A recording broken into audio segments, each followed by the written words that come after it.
Saludos, quien les habla, Carlos Alexander Ureña Rodríguez, estudiante de la carrera de Medicina en la Universidad Autónoma de Santo Domingo, recinto San Francisco de Macorís.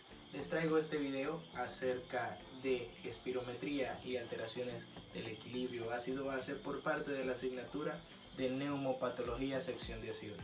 Iniciaré hablándoles acerca de la espirometría.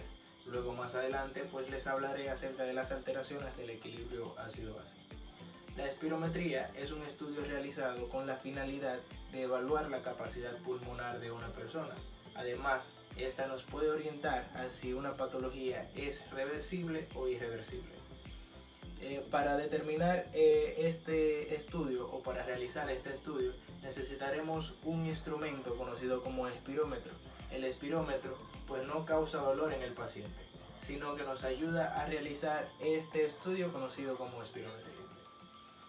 Al obtener los resultados de la prueba realizada, nos vamos a enfocar principalmente en estos tres valores, los cuales nos van a ayudar a identificar si una patología es obstructiva o es restrictiva. Además, nos ayudará a clasificarla según su severidad. Iniciando principalmente por el índice de Tifenot. El índice de Tifenot es el resultado o la relación que existe entre la capacidad vital forzada y el volumen expirado forzado durante el primer segundo. Los valores normales para el índice de Tifenot es igual o mayor a 70. Inmediatamente vemos que este valor se ve alterado, podemos identificar si hay una obstrucción, pero lo vamos a explicar más detalladamente más adelante. El volumen expirado forzado durante el primer segundo pues es igual o mayor a 80, al igual que la capacidad vital forzada, que será igual o mayor a 80 también. En casos de que estos valores se vean alterados, vamos a tener pues diferentes resultados en la prueba espirométrica o en la espirometría. ¿Qué pasaría si en lugar de estar igual o mayor a 70 el índice de Tifenot estuviera en 63? Cuando tenemos un índice de Tifenot disminuido, inmediatamente este valor se traduce como una obstrucción. Ahora bien, debemos de clasificar o darle apellido a esa obstrucción.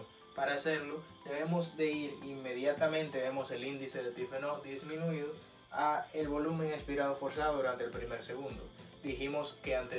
Anteriormente dijimos que el valor normal en una persona sana es aproximadamente de 80 o más. Ahora, cuando este valor se ve disminuido, va a clasificar o a darle apellido a la obstrucción que tenemos. Si tenemos, por ejemplo,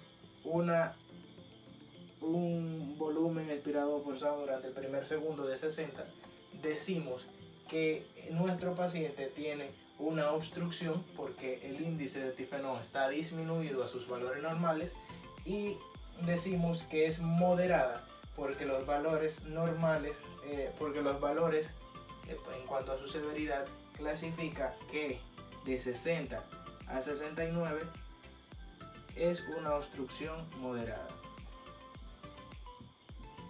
Una vez clasificada nuestra obstrucción, pasamos a ver la capacidad vital forzada, que bien podría estar dentro de sus parámetros normales o alterada también. En caso de que esté dentro de sus parámetros normales, podría estar en 80. Este parámetro o este valor no afecta a la clasificación que hicimos anteriormente acerca de la obstrucción, ni tampoco afecta a que haya o no obstrucción. Este valor simplemente nos indica cuando hay una restricción, que es lo que vamos a ver más adelante. En esta ocasión vamos a ver un paciente que presenta unos resultados en el análisis espirométrico o espirometría con una patología restrictiva. Para ello vamos a evaluar nuevamente los tres parámetros que les mencioné. El primero en ser evaluado u observado será el índice de Tifenot, que dijimos que los valores normales o los parámetros que normalizan esta variable serán de igual o mayor a 70. En este caso, este paciente resultó tener, por ejemplo, 71. Está en lo correcto. O sea, este paciente tiene un índice de tifeno normal. Luego tenemos que deberíamos, en caso de una obstrucción, ver el volumen expirado forzado durante el primer segundo, pero esto no es necesario porque ya vimos que la obstrucción no existe. Entonces volamos o obviamos este parámetro, que bien podría estar en 80, y vamos al siguiente, que es la capacidad vital forzada. La capacidad vital forzada tiene una característica que no posee el índice de tifeno, y es que esta va a identificar si hay un trastorno restrictivo, y además va a clasificarse en cuanto a su severidad de acuerdo a su valor.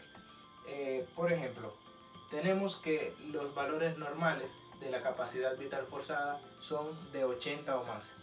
Pero bien, un paciente podría presentar una capacidad vital forzada disminuida, por ejemplo, en 73.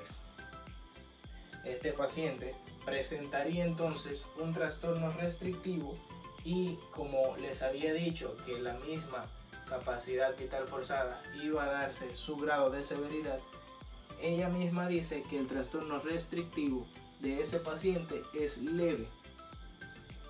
Y es leve porque en cuanto a los valores de severidad de los trastornos restrictivos, tenemos que la capacidad vital forzada, cuando se clasifica a ella misma de 70 a 80, es considerada como un trastorno restrictivo leve. Ahora vamos a hablar acerca de las alteraciones del equilibrio ácido-base. Es importante saber que la homeostasis del equilibrio ácido-base es fundamental para nuestro organismo y para el desarrollo de nuestras células. Y es por esto que debemos de conocer cómo funcionan las alteraciones del equilibrio ácido-base. Existen sustancias dentro de nuestro organismo conocidas como sistemas buffer, que se encargan de amortiguar o mantener estables ese equilibrio ácido-base. Cuando una aumenta, la otra disminuye, puede producir una alteración en cuanto al pH, que puede traducirse como alcalosis o acidosis, metabólica o respiratoria respectivamente. Eso lo vamos a conocer un poquito más adelante en este mismo video. Existen parámetros también en este caso para evaluar lo que es el pH de nuestro organismo. Ahora vamos a conocer los valores de las variables que tenemos en la pizarra. El pH, como sabemos, es el grado de acidez o alcalinidad que tiene una sustancia. En el caso de nuestro organismo, el pH adecuado es el 7.4 porque es un pH neutro fisiológicamente. Entonces, ese pH es el que permite el desarrollo de nuestras células para que haya un correcto funcionamiento. Cuando este pH se ve alterado, es decir, aumentado o disminuido, puede ocurrir lo que es una acidosis o una alcalosis. En caso de aumento del pH por encima de 7.4, lo conocemos como alcalosis. En caso de disminución del pH, lo identificamos o lo conocemos como acidosis. Dentro de nuestro organismo existen sustancias que sirven para regular o equilibrar el pH. Dentro de ellas están el CO2 o dióxido de carbono y el bicarbonato. Estas sustancias son de carácter ácido y de carácter alcalino respectivamente. Es decir, el CO2 representa el componente ácido de la sangre, mientras que el bicarbonato representa el componente alcalino. Y cuando estos dos se encuentran dentro de sus valores normales, pues existe un equilibrio o una homeostasis en cuanto al pH.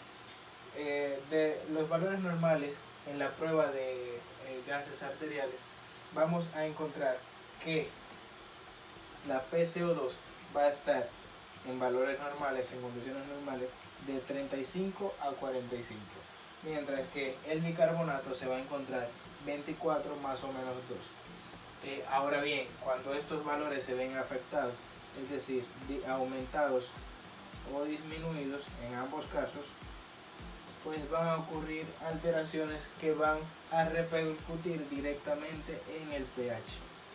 ¿Qué pasaría si el componente alcalino está dentro de los parámetros normales y el que se encuentre alterado sea el componente ácido? Pues vamos a ver. El pH, como les había dicho, es el grado de acidez o alcalinidad que tiene una sustancia. Entonces, si tenemos un pH por debajo de sus valores normales, por ejemplo el 7.1, sabemos que está disminuido. Y si está disminuido, pues sabemos que es una acidosis.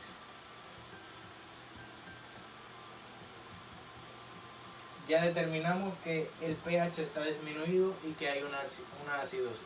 Ahora debemos de saber por qué está causada esa acidosis. Si por un aumento del componente ácido o por una disminución del componente alcalino. Pues en este caso la PCO3 está muy elevada por encima de lo normal. Lo normal sería de 35 a 45.